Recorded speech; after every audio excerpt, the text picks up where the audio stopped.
नमस्ते सबैजनालाई। आजको यस भिडियोमा हामीले कक्षा 10 क्लासको एकछी गणितको अभ्यास विपरीत फलनको अभ्यास 1.2 को बारेमा हामीले यस भिडियोमा कुरा गर्नेछौँ। यस भिडियोमा तपाईले अभ्यासको एन्सरको साथमा सम्पूर्ण एन्सरको पुरै डिटेलको बारेमा हामीले यसमा हेर्न सक्नुहुन्छ। जसमा हामीले अभ्यासको पहिलो नम्बर क्वेशनमा के रहेको छ भने दिएका प्रश्नहरूको उपयुक्त उत्तरमा ठिक चिन्ह लगाउनुहोस्। मतलब हामीले यो सही एन्सर हुन्छ त्यसमा हामीले सही ठिक चिन्ह लगाउनु छ।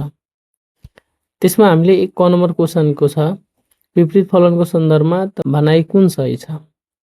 यसमा हामीले विपरीत फलनको बुझ्दाखेरि यसमा सही एन्सर कुन हुन सक्छ भने फलन f a to b मतलब a को रिलेसन b सँग छ भएमा सबै अवस्थामा विपरीत फलन सम्भव हुन्छ। जुन हामीले त्यस्तो हुँदैन। कुन अवस्थामा फलन सम्भव हुन्छ भने एक सम्पूर्ण फलन भएमा विपरीत फलन के हुन्छ सम्भव हुन्छ। यसको लागि यसको राइट एन्सर सी हुन्छ। किन भएन भने एक फलन भएको अवस्थामा मात्र त्यो विपरीत फलन सम्भव हुन्छ, बाँकी अवस्थामा विपरीत फलन सम्भव हुँदैन। त्यसपछि बी नम्बर क्वेशनमा के छ भने fx बराबर यति छ। fx बराबर को क्रमजोडा 1 1 छ, 2 4 छ, 3 9 छ, 4 16 छ। यसको यो एक सम्पूर्ण फलन हो भने f इन्भर्स निकाल्नु भन्नुको चेन्ज गर्ने। यो विस्तारलाई क्षेत्रमा गरौँ, क्षेत्रलाई विस्तारमा गरौँ। क्षेत्रलाई विस्तारमा, विस्तारलाई क्षेत्रमा यस्तो चेन्ज गरिएको कुनमा छ भने हामीले मिलाउँदाखेरि यो 1 1 को त ठीक छ, 4 2 ठीक छ, यहाँ 9 3 हुनु पर्ने, यहाँ हामीले 9 यता 3 यता हुनु पर्ने, तर यसमा दिएको छैन। त्यो अनुसारले यो अप्सन रङ भयो। 1 1 ठीक छ, 4 2 ठीक छ, यो 3 9 पनि ठीक छ, 4 6 मतलब यसको राइट एन्सर कुन हो जान्छ बी। बाँकी हामीले यो पनि भएन किनभने यो 3 9 हुनु परेन, यो कारणले यो रङ भयो। यसमा यो पनि 3 9 दिएछ। यसको मतलब यसको राइट एन्सर कुन हुन सक्छ भने बी। यसको राइट एन्सर हाम्रो सी हुन जान्छ। त्यसपछि ग नम्बर क्वेशन हेरौँ। ग नम्बर क्वेशनमा के छ भने fx को भ्यालु यति दिएछ। यसको विपरीत फलन निकाल्न सिकौँ। जस्तै जुन फलनको विपरीत फलन निकाल्नु त्यो फलनलाई लेख्नु पर्छ। त fx बराबर 4x + 5 छ। त यहाँ हामीले जसको विपरीत फलन निकाल्नु पर्ने हुन्छ त्यसको बराबर y मान्नु होला। y = 4x + 5। यति लेखिसकेपछि भन्नाले fx लाई हामीले y लेट गर्न सकिन्छ। यसपछि हामीले के लेख्नु पर्छ भने यो रफली हामीले गर्नु होला, अगाडि पनि काम लाग्छ। यहाँ लेख्नु पर्छ y को स्थान परिवर्तन गर्दा। अच्छा हामीले 60 गर्दा भन्नुको मतलब के हुन्छ भने y को पोजिसन जहाँ छ त्यहाँ x को लेखौँ, x को पोजिसन छ जहाँ y लेखौँ।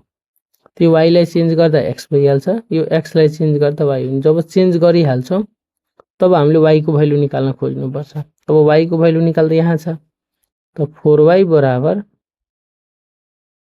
x - 5 लेख्न सकिन्छ। अब हामीले y = x - 5/4 देयरफोर यो जहाँ हामीले 60 गरिसकेपछि जुन y को भ्यालु आउँछ त्यही इन्भर्स हुन जान्छ। त्यसको राइट एन्सर कति भयो x - 5/4 पता छ भने हामीले x - 5/4 भन्नाले अप्सन डी मा यसको राइट एन्सर छ। यसरी हामीले गर्न सकिन्छ। त्यसपछि घ नम्बर क्वेशनलाई हेर्दा घ नम्बर क्वेशनमा के छ भने सेम त्यही कुरा छ। यसको इन्भर्स निकाल्दा अब मैले सर्टकट नै गरिरहेको छु। यहाँ x बराबर 1 - 3x/5 भयो। यसको y = 1 - 3x/ कति भयो 5 भयो। x र y को स्थान 60 गर्दा त्यस्तै लेख्नु होला। अब x यसको परिवर्तन गर्दा x को y को ठाउँमा x भयो, x को ठाउँमा y भयो 5। क्रस गुणा गर्दा 5x बराबर यता हामीले 1 भन्दा 5 * x भन्नाले 5x, यता गर्दाखेरि 1 - 3y। y को भ्यालु निकाल्नु पर्छ, 3y यता आयो त भने यो 5x उता जान्छ, 1 - 5x। y = 1 - 5x/3 therefore g inverse x बराबर 1 - 5x/3 भन्नुको मतलब यस्तो हुन्छ। यसको अप्सन कहाँ छ भने 1 माइनस 5 अप्सन नम्बर सी मा राइट एन्सर यसको। त्यसपछि अङ्क नम्बर पनि सेम छ। अङ्क नम्बरमा यहाँमा एचएक्स बराबर यति दिएछ, तर यहाँ एच इन्भर्स -1 छ भन्नु जबसम्म एच इन्भर्सको भ्यालु हुँदैन तबसम्म हामीले लेख्न मिल्दैन। त्यही हिसाबले पहिले एच इन्भर्स निकाल्न खोज्नु पर्यो। त एचएक्स बराबर 1 + 2x/3 छ। त y = 1 + 2x/3 x र y को स्थान साटासाट गर। त्यस्तै जहाँ x छ त्यहाँ y लेखौँ। x बराबर 1 + 2y/3 1 + 2y = कति 3x 2y = 3x - 1 y = 3x - 1/2 भन्नुको मतलब यो भयो h इन्भर्स x बराबर 3x - 1/2। अब यति निकालिसकेपछि h इन्भर्समा x को ठाउँमा -1 छ भन्नाले हामीले माइनस जहाँ x छ त्यहाँ -1 लेखौँ। 3 × -1 - 1/2 जहाँ x छ त्यहाँ हामीले कति लेख्यौँ माइनस। त -3 - 1/2 -4/2 भन्नाले यसको एन्सर -2। अब -2 भन्नाले ए नम्बर अप्सन हुन्छ। यसको राइट एन्सर कुन हुन्छ? ए नम्बर अप्सन। एकचोटि हामीले समगोलमा सबैको हेरौँ। सबैको हेर्दाखेरि यसलाई हामीले सबैले सँगै एकचोटि हेरौँ। यो 4 वटाको एन्सर सरी 5 वटाको एन्सर छ। फर्स्ट वालाको अप्सन हामीले सी को पढ्यौँ, दोस्रोमा बी को पढ्यौँ, त्यसपछि यसमा थियो यसको राइट एन्सर यो थियो। यसको राइट एन्सर सी नम्बर, यसको राइट एन्सर -1 भनेर हामीले यस्तो गर्न सकिन्छ। अब हामीले प्रश्न नम्बर 2 को हेर्दाखेरि के रहेको छ भने विपरीत फलन भनेको के हो? मिलान चित्र सहित परिभाषित गर्नुहोस्। यसको परिभाषा हामीले कसरी लेख्न सकिन्छ भने कुनै पनि फलन fx को क्षेत्र र सक्षेत्र एक अर्कामा साटासाट गर्दा पनि फलन परिभाषित भएमा fx को विपरीत फलन भनिन्छ। भन्नुको मतलब कुनै फलनको जस्तै a को रिलेसन यो a सेट हो जसमा हामीले b सँग रिलेसन छ, तर यसका क्षेत्र यसलाई परिवर्तन गरिसकेपछि पनि हामीले अहिले यो फलनको परिभाषित छ। यसपछि यसलाई चेन्ज गरे पनि b लाई यता गरे a लाई यता गरे पनि यसका क्षेत्र र विस्तारहरू अगर परिभाषित छ भने यसलाई हामीले विपरीत फलन मिल्छ। त्यसपछि यसको मिलान चित्र हेर्दाखेरि हामीले के भन्न सक्छौँ? a को रिलेसन 2 सँग छ, 3 को 4 सँग, 5 को 6 सँग। अब हेर्दाखेरि 2 को रिलेसन a सँग पनि लेख्न सकियो, 4 को रिलेसन 3 सँग, 6 को रिलेसन 5 सँग गर्दाखेरि पनि हामीले यसरी एन्सर लेख्न सकिन्छ। अब हामीले प्रश्न नम्बर 3 हेरौँ। प्रश्न नम्बर 3 को क्वेशन के रहेको छ भने यदि fx एक अर्काको सम्पूर्ण फलन हो र fx बराबर यदि fx एक सम्पूर्ण फलन हो र fx बराबर 1 2 2 4 3 6 छ भने f इन्भर्स को मान क्रमजोडाको रूपमा लेख्नुहोस्। भन्नाले f इन्भर्स लेख्नु पर्दा हामीले क्षेत्रलाई विस्तार गर्छौं, विस्तारलाई क्षेत्र गर्छौं, मतलब एक अर्कालाई चेन्ज गर्छौं। यो 2 1 छ भने सरी 1 2 छ भने 2 1 2 4 भन्नाले 4 2 3 6 छ भने 6 3 लेख्दा हामीले यस्तो लेख्नु भनेको क्रमजोडामा भन्न सकिन्छ। त्यसपछि मिलान चित्र भन्नु पर्दा 1 को रिलेसन 2 सँग, 2 को 4 सँग, 3 को 6 सँग। अब यसको इन्भर्स हेर आउने बित्तिकै हामीले 2 यता गइहाल्छ क्षेत्रमा, क्षेत्र भन्नाले विस्तारतिर। 2 को 1 सँग, 4 को 2 सँग, 6 को 3 सँग लेख्न सकिन्छ।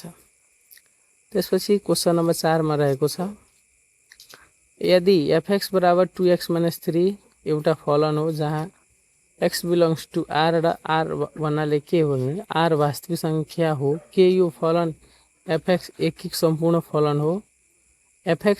फलन fx एक सम्पूर्ण फलन भएमा f इन्भर्स पत्ता लगाऊ। सबभन्दा पहिला हामीले यसमा के चेक गर्नुपर्छ भने fx बराबर 2x - 3 के यो हामीले फलन हो कि होइन त हामीले फलन चेक गर्दाखेरि हामीले क्षेत्रको रूपमा पहिला 1 राख्यौं, त्यसपछि 2 राख्यौं, चेक गर्दाखेरि सबको एउटै हामीले फरक एन्सर एक सम्पूर्ण फलन जस्तो भइराछ। त्यसैले हामीले के भन्न सकिन्छ, यो एफएक्स एउटा एक एक सम्पूर्ण फलन हो, त्यसैले यो के हुन फलन हुन सक्छ। त्यसपछि यसको इन्भर्स निकाल्दा हामीले एफएक्स बराबर यति दिएछ, सरी एफएक्स बराबर 2x - 3 दिएछ।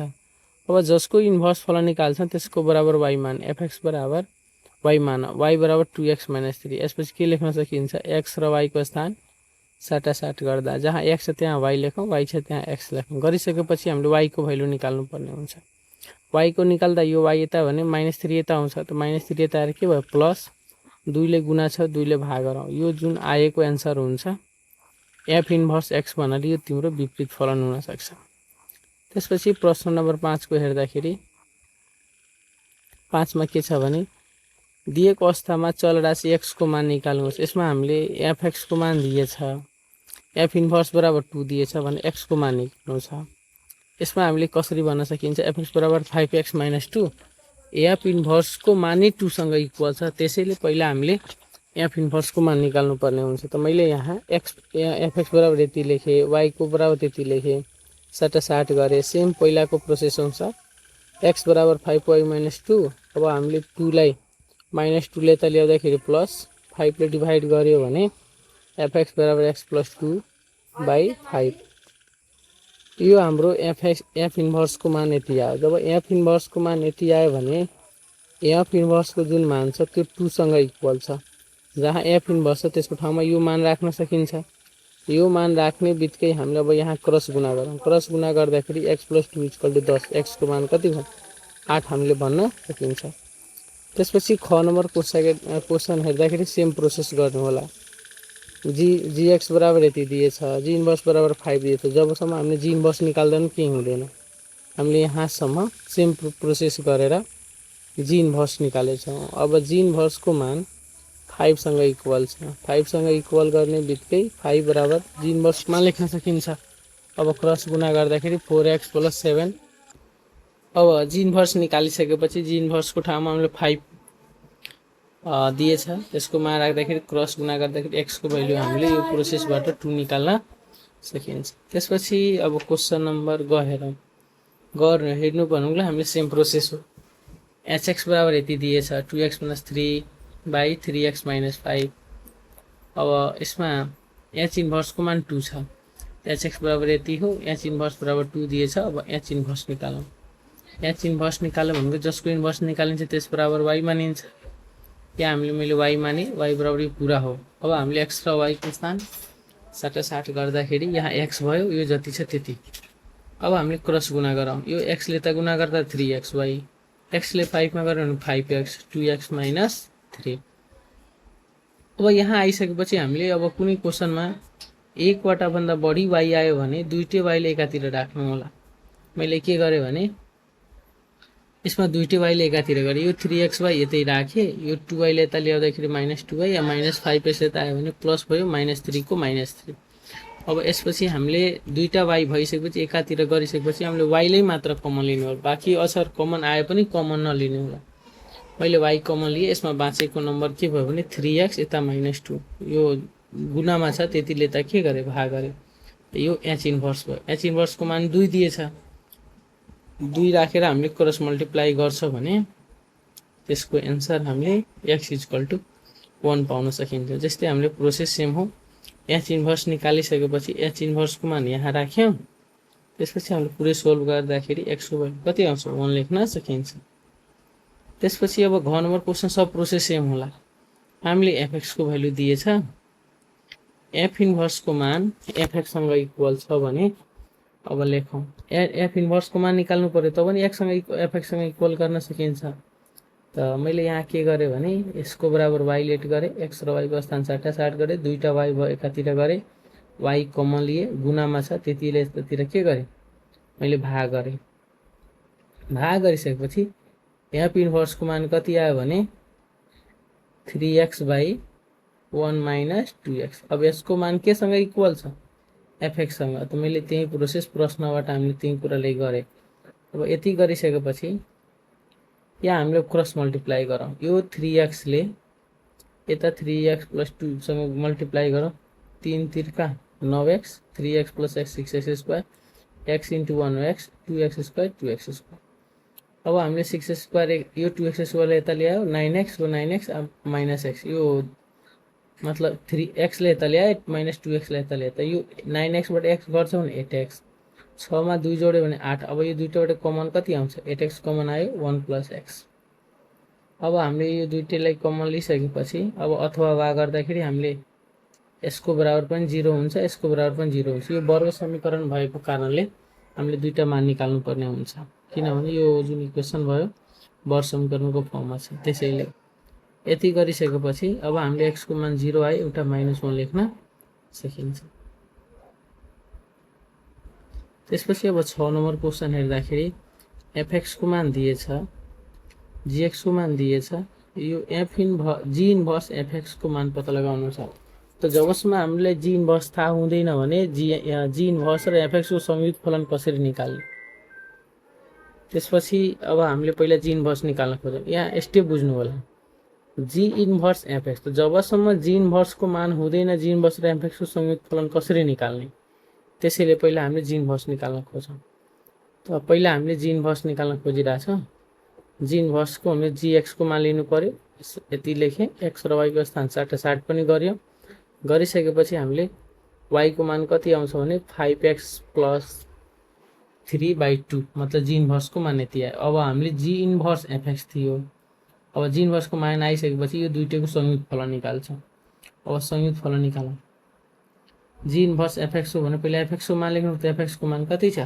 7x - 1 अब g इन्भर्स को मान हामीले जति हुन्छ त्यसको दिशा g इन्भर्स को मान आएछ 5x + 3/2 मतलब g इन्भर्स x बराबर 5x + 3/2 मतलब जहाँ x छ त्यहाँ कति राख्न मिल्छ जहाँ x छ त्यहाँ हामीले कति राख्न मिल्छ भने x को ठाउँमा 7x - 1 त 5 को 5 भयो x को ठाउँमा यो भयो +3/2 यति मान राखिसकेपछि अब हामीले यसलाई सोल्भ गरौँ सोल्भ गर्दाखेरि 5 × 7 = 35 5 × 1 = 5 को 3 35 5 बाट यो 3 जान्छ भने कति -2 गरेर हामीले लास्ट आन्सर कति आयो भने यो g इन्भर्स fx को मान यति ल्याउन सकिन्छ त्यसपछि 6 को ख नम्बर हेर्दाखेरि 6 को ख नम्बरमा के छ यदि fx को मान दिएछ gx को मान दिएछ यो लास्टमा यसको आन्सर के ल्याउन गयो भने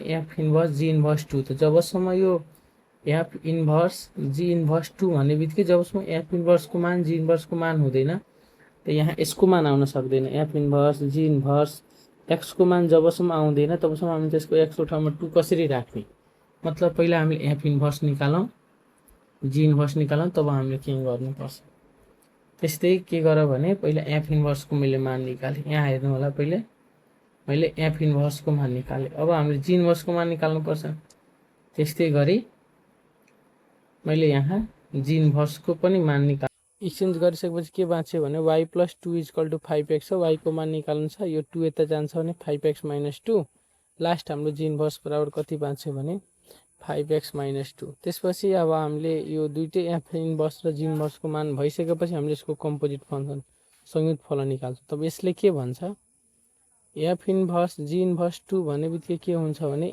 f इन्भर्स जहाँ g इन्भर्स को मानमा x हुन्छ त्यहाँ 2 राख्नु त यहाँ x छ त 5 × 2 - 1 भन्नाले 5 × 2 = 10 - 2 = 8 भयो अब यसले के भन्छ भने f इन्भर्स मा जहाँ x हुन्छ त्यहाँ 8 राख्ने अब f इन्भर्स मा हामीले कस्तो थियो भने x + 3/4 थियो x को ठाउँमा हामीले 8 राखे + 3/4 मतलब 11/4 हामीले आन्सर लेख्न सकिन्छ gx बराबर 3x - 1/x - 1 छ hx बराबर कति छ भने 2x - 1/x - 3 छ अब हामीले यसमा gx को होल इन्भर्स छ जबसम्म हामीले gx को संयुक्त फलन हुँदैन तबसम्म इन्भर्स निकाल्न मिल्दैन यहाँ लेख्नु पर्ती हो तब हामीले पहिला gx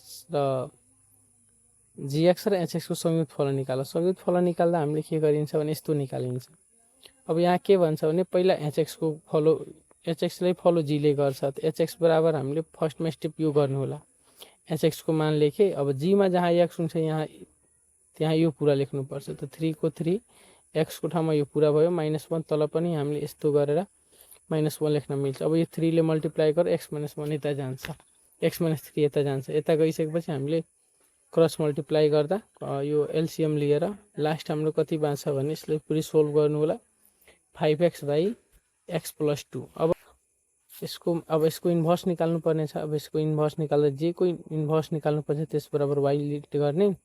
त्यसपछि हामीले साटासाटको सब प्रक्रिया गरिसकेपछि लास्टमा आएको एन्सर के हुन सक्छ GHX को होल इन्भर्स भन्न सकिन्छ। त्यसपछि अब हामीले HG को इन्भर्स भनेछ। यहाँ हामीले HG को होल इन्भर्स भन्ने बित्तिकै के हुन्छ भने जबसम्म HG को संयुक्त फलन इन्भर्स कसरी निकाल्ने, त्यही भएर हामीले सेम प्रोसेस फलो गर्छौँ। h को यहाँ gx बराबर यति छ। अब h फलनमा जहाँ x त्यहाँ यो सब राख्दाखेरि यति आउँछ। त्यसपछि यो x - 1 यता ल्यायो, x - 1 यता ल्याउँदाखेरि x - 1 यता ल्याइसकेपछि यो तलको x - 1 कटिहाल्छ। माथि कति बाँच्यो भने 6x - 2 x + 1 यो 3x पनि कटेर लास्ट हामीले hx को मान यति आयो। अब यसको इन्भर्स निकाल्नु छ भने सिम्पल हामीले यो यसको इन्भर्स निकाल्नु पर्ने छ hgx को इन्भर्स। त त्यसको लिटमा y गरे साटासाट गरिसकेपछि x = 5y - 1/2। अब यसपछिको प्रोसेस हामीले यता हेर्न सकिन्छ। अब त्यति भइसकेपछि y को क्रस गुणा गरौँ, क्रस गुणा गर्दा 2x, अब 5y - 1 उता गएर प्लस 5 ले गुणा भएछ डिभाइड गर्दा यति एन्सर लेख्न सकिन्छ। यसपछि अर्को क्वेसन 7 नम्बर हेर्दाखेरि hx र fx र gx को भ्यालु दिएछ यति कुरा। अब यसको f को f र संयुक्त फलनको g इन्भर्ससँग इक्वल छ। त पहिला f को संयुक्त फलन निकालौँ। संयुक्त फलन निकाल्दाखेरि हाम्रो लास्ट एन्सर कति आयो भने 4x - 9। अब यसको मान g इन्भर्ससँग इक्वल थियो भन्नाले हामी पहिला g इन्भर्स निकाल्नु पर्यो। g इन्भर्स निकाल्ने प्रोसेस हामीले अगाडि नै सिकिसकेछौँ। यति गर्ने, यति गरिसकेपछि हामीले साटासाट गर्यो, साटासाट गरिसकेपछि g इन्भर्स को मान कति आयो भने 3x + 7/2 मतलब f(x) को मान g इन्भर्ससँग इक्वल बनेछ। यो दुईटैको मानलाई हामी इक्वल राखेर यहाँ सोल्भ गर्छौँ। सोल्भ गर्दाखेरि fx को मान ffx को मान 4x - 9, g इन्भर्स को मान 3x + 7। यसलाई हामीले क्रस मल्टिप्लाई गर्दाखेरि 8x - 18 बराबर यो 3x + 7 छ। दुईटै x ले एकातिर गर, अङ्कले अर्कोतिर गरेर सोल्भ गरेर x = 5 लेख्न सकिन्छ। त्यसपछि ख नम्बर क्वेसनमा सेम जस्तै छ। पहिला हामीले fx निकाल्नु पर्यो। त त्यसको हामीले यता गरेका छौँ, यता हामीले सेम गर्यो। त्यसपछि g इन्भर्ससँग इक्वल छ, g इन्भर्सको प्रोसेस हामीले यता गरिएको छ। यति गरिसकेपछि यसको विपरीत फलनसँग इक्वल छ। त विपरीत फलनको प्रोसेस हामीले माथि हेर्न सकिन्छ। जब विपरीत फलन यति आइसकेपछि तलतिर हामीले यही यसैलाई प्रश्नले के भन्छ fx को मान g इन्भर्ससँग इक्वल छ। अब यसलाई हामीले तलतिर x को भ्यालु कति आयो भने 4 आयो, यति लेख्न सकिन्छ। त्यसपछि लास्ट क्वेसन आएको छ fx र gx को मान दिएछ। यहाँ हामीले f g इन्भर्स को संयुक्त फलन भन्छ। जबसम्म g इन्भर्स हुँदैन तबसम्म f र g इन्भर्स को संयुक्त फलन निकाल्न सकिँदैन। त्यसैले पहिला हामीले g इन्भर्स निकालिएको छ। त्यहाँ g इन्भर्स को प्रोसेस हामीले यहाँसम्म त्यसको मान भयो। अब र f र g इन्भर्स को संयुक्त फलन छ। यति गरिसकेपछि हामीले पहिला g इन्भर्स लेख्नुपर्छ। g इन्भर्सले f ले फलो गर्छ। त्यसलाई गर्दाखेरि हामीले लास्ट एन्सर x = 3 लेख्न सकिन्छ। यति गरिसकेपछि हामीले अर्को च्याप्टर बहुपदीयको नेक्स्ट भिडियोमा ल्याउने छौँ। आजको लागि यति, धन्यवाद।